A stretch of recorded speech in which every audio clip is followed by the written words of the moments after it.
선비란 학식이 있고 애절이 바르며 고결한 인품을 지닌 사람을 이르는 말입니다.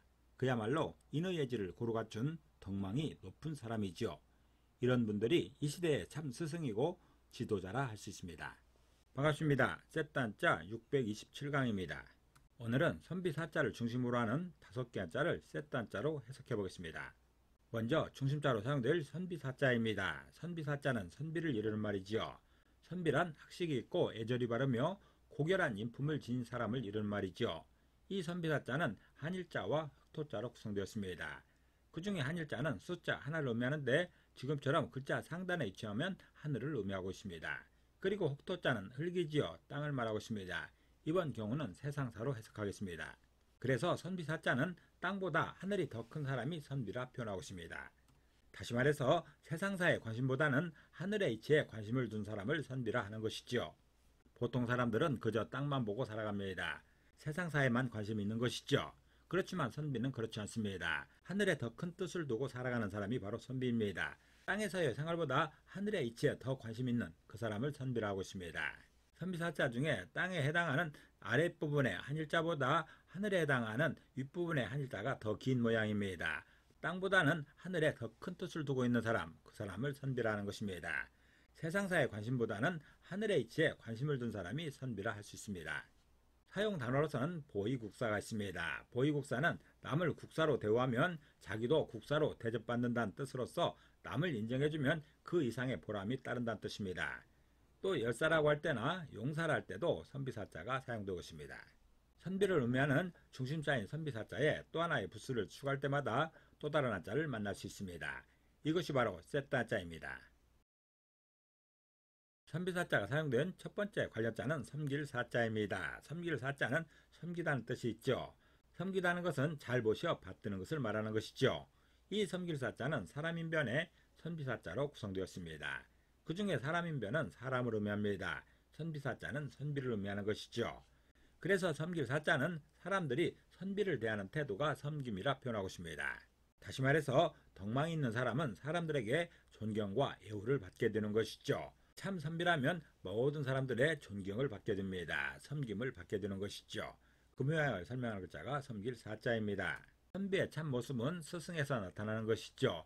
우선 선비에게는 학식이 높아야 됩니다. 학식이 있어야 되는 것이죠. 그리고 인품이 발라야 됩니다. 그래야 아이들을 가르칠 수 있는 것이죠.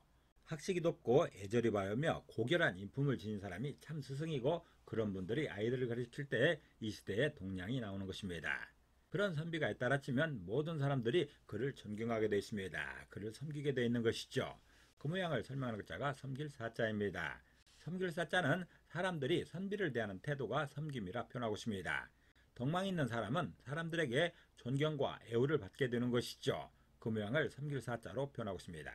사용 단어로서는 사비유빈이라는 말이 있습니다. 사비유빈은 관리는 가난해도 녹을 먹기 위해 일하지 않는다는 뜻으로서 관리될 사람은 덕을 펼치는 것이 목적이어야 한다는 뜻입니다. 먹고 살기 위해서 생계를 위해서 관리를 해서는 안 된다는 것이죠. 또한 봉사나 급사라는 말에서도 섬길사자가 사용되고 있습니다. 두 번째 관련자는 북방임자입니다. 북방임자는 북방을 의미하죠. 북쪽입니다. 성대하다는 뜻도 있습니다. 북방이라는 것은 북쪽을 말하는 것인데 그쪽은 신의 위치를 말하고 죽음을 상징하기도 합니다. 절대자가 있는 곳이 북방이지요. 이 북방임자는 삐침별자와 선비사자로 구성되었습니다. 그 중에 삐침별자는 삐침입니다. 비롯되다로 해석됩니다. 선비사자는 선비를 의미하는 것이죠. 그래서 북방임자는 선비의 비롯된 곳이 북방이라 표현하고 있습니다. 학식이 있고 고결한 사람의 근본은 북방에 있다는 것이죠. 그의 모든 뜻은 북방을 향하고 있는 것입니다. 항상 종묘사직을 생각하고 나라의 태평성대를 바라는 그런 사람이 선비인 것입니다. 선비가 항상 바라보는 곳이 어딘가 북방이라는 것입니다. 북방임자는 선비의 비롯된 곳이 북방이라 표현하고 있습니다. 그쪽에서 왔고 그쪽을 향하고 있는 게 선비라는 것이죠. 학식이 있고 고결한 선비의 근본은 북방을 향한다고 설명하고 있습니다. 사용 단어로서는 임진왜란이 있죠. 임진왜란은 1592년 임진년에 일본이 우리나라를 침입하여 일으킨 난리를 말합니다. 전국토가 전쟁의 화마에 휩싸인 큰 사건이었죠. 또한 임오년이나 이민년이라 할 때도 북방임자가 사용되고 있습니다. 선비사자가 사용된 세 번째 관련자는 뜻지자입니다. 뜻지자는 뜻을 의미하죠. 본심을 의미하기도 합니다. 뜻이라는 것은 무엇을 하겠다고 속으로 먹는 마음입니다. 이 뜻짓자는 선비사자와 마음심자로 구성되었지요. 그 중에 선비사자는 선비를 의미합니다. 그리고 마음심자는 마음을 의미하지요. 그래서 뜻짓자는 선비의 마음이 뜻이라 표현하고 있습니다. 다시 말해서 고결하고 덕망 있는 선비를 닮으려는 태도가 뜻인 것입니다. 하늘에 뜻을 두고 사는 사람이 선비인 것이고 그런 마음을 표현하는 글자가 뜻짓자입니다. 선비의 마음은 항상 하늘을 향하고 있습니다. 뜻짓자는 그런 모양을 설명하는 것이죠. 뜻짓자는 선비의 마음이 뜻이라 표현하고 있습니다. 고결하고 덕망 있는 선비를 닮으려는 태도가 뜻짓자입니다. 사용 단어로서는 유지경성이라는 말이 있습니다. 유지경성은 뜻이 있어 마침내 이룬다는 뜻으로서 이루고자 하는 뜻이 있는 사람은 반드시 성공한다는 말입니다. 또 의지나 유지라 할 때도 뜻짓자가 사용되고 있습니다. 네 번째 관련자는 장할장자입니다. 장할장자는 장하다는 뜻도 있고 굳세다는 뜻도 있습니다. 장하다는 것은 기상이나 인품이 훌륭한 것을 말하는 것이죠. 이 장할장자는 나무조각 장자와 선비사자로 구성되었습니다. 그 중에 나무조각 장자는 나무조각을 의미하는 것이고 선비사자는 선비를 의미하고 있습니다. 그래서 장할장자는 나무조각에 올라선 선비가 장하다고 표현하고 있습니다. 다시 말해서 영광의 자리에 올라선 선비의 모습이 장하다는 것이죠. 이렇게 나무조각에 자기 이름이 올려진 그 사람이 장하다는 것입니다. 많은 사람들 중에 몇 사람이 이후에 이름을 올리고 있습니다. 특별히 국가의 일로 이름을 올린 그런 사람들이 있죠. 그런 선비가 장하다는 그런 뜻입니다. 그런 사람은 나라와 민족을 위해 헌신한 사람이겠죠. 장할장자는 나무조각에 올라선 선비가 장하다고 표현하고 있습니다. 영광의 자리에 올라선 선비의 모습이 장하다는 그런 설명입니다. 사용 단어로서는 호언장담 있지요. 호언장담은 호걸이나 장사의 말이란 뜻으로서 분수에 맞지 않게 큰 소리로 자신있게 말하는 모양을 이르는 말입니다. 또 장사라고 할 때나 노익장이라 할 때도 장할장자가 사용되고 있습니다. 선비사자가 사용된 다섯 번째 관련자는 엄할장자입니다. 엄할장자는 엄하다는 뜻도 있고 엄정하다는 뜻도 있죠. 엄하다는 것은 규칙이 매우 철저하고 바른 것을 말하고 있습니다. 이 엄할장자는 풀초변의 장할장자로 구성되었습니다. 그 중에 풀초변은 풀을 의미합니다. 식물이죠. 장할장자는 장하다는 뜻이 있습니다.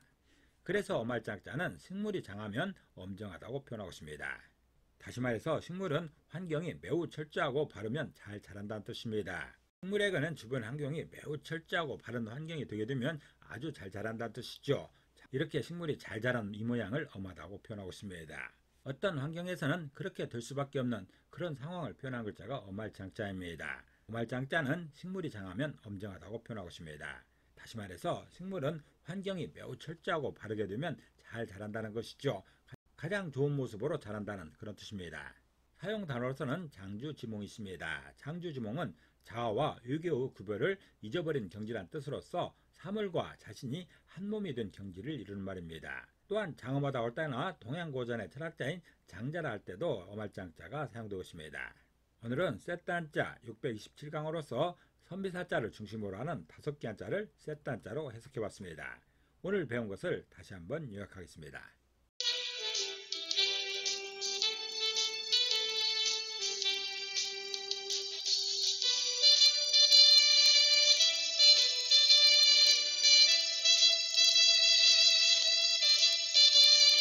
오늘도 평안을 기도합니다. 감사합니다.